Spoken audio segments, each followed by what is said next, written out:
शोहरत की बुलंदी भी पल भर का तमाशा है। शोहरत की बुलंदी भी पल भर का तमाशा है। जिस डाल पे बैठे हो वो टूट भी सकती है। सलाम, नमस्ते, सत श्री अकाल। मैं हूं आपके साथ हर्षिता मिश्रा और आप देख रहे हैं टाइम्स मेल। मिडिल ईस्ट में अमेरिका का सबसे बड़ा प्रॉक्सी अगर कोई है तो उसका नाम है इजराइल। ये बात हम अपने कई एपिसोड में आपको बता चुके हैं कि इजराइल सिर्फ नाम का एक देश है।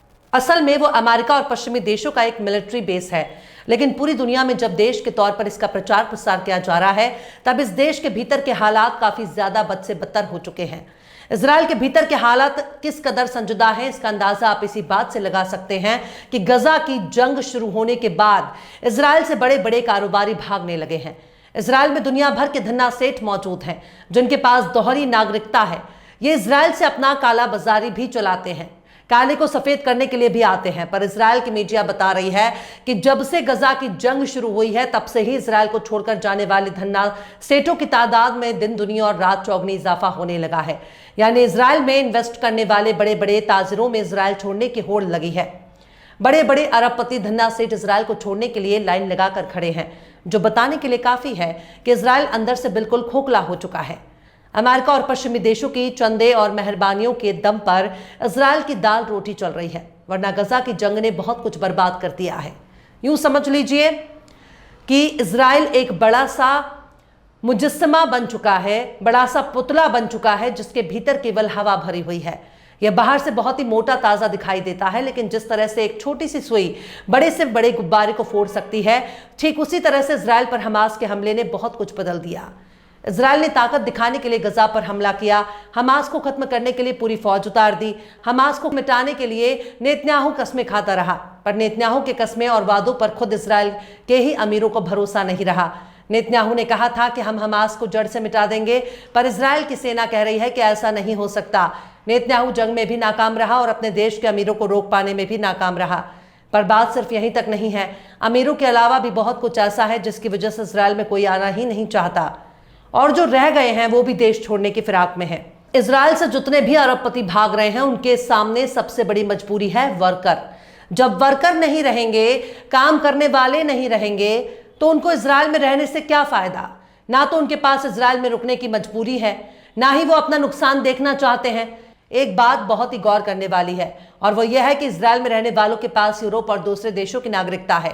उनके पास इजराइल को न छोड़ने की कोई मजबूरी नहीं है। उनके पास अपना देश है जहां पर उनके घर मकान है, उनका कारोबार इजराइल के बाहर भी चल सकता है। तो फिर इजराइल में रहने की टेंशन क्यों? इसलिए भी इजराइल छोड़ने वालों की होड़ लगी है, क्योंकि वो अपनी जिंदगी ऐसे देश में तबाह करने के लिए कभी नहीं गवा सकते जो उनका है ही नहीं।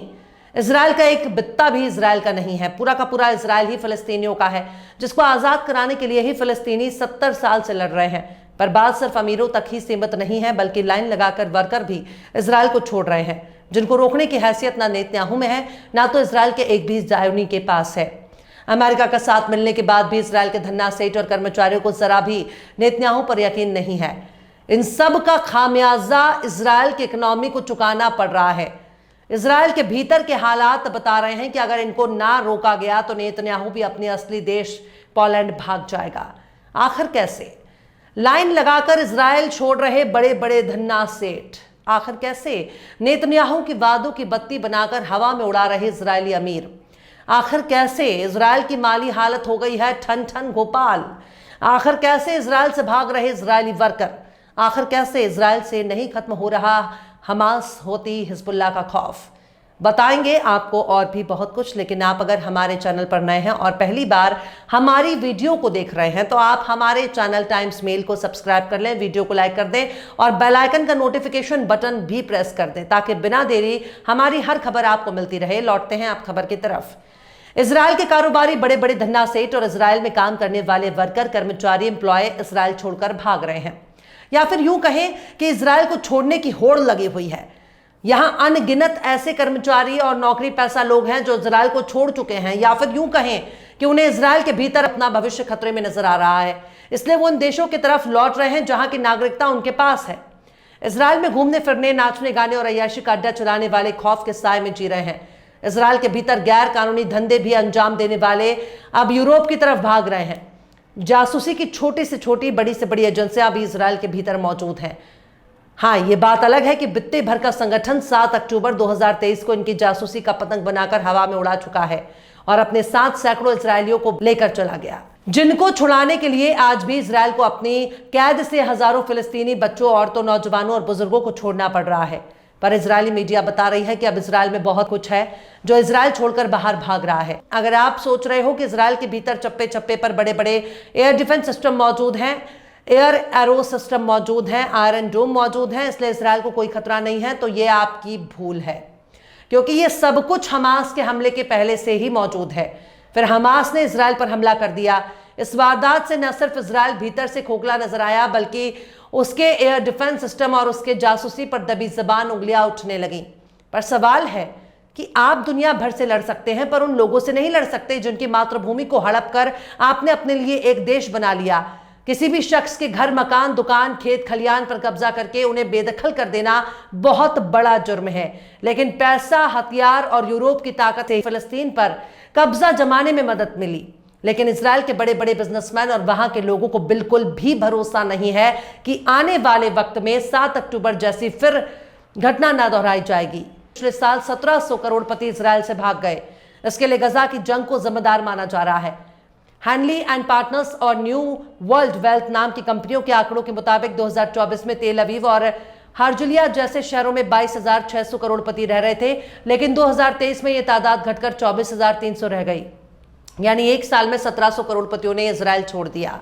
हालांकि रिपोर्ट में खुलकर इसकी वजह नहीं बताई गई है, लेकिन इजरायल मीडिया के पुरानी खबरों के मुताबिक गजा जंग की वजह से इजरायल की अर्थव्यवस्था और सुरक्षा संकट की वजह से लोग देश छोड़ रहे हैं।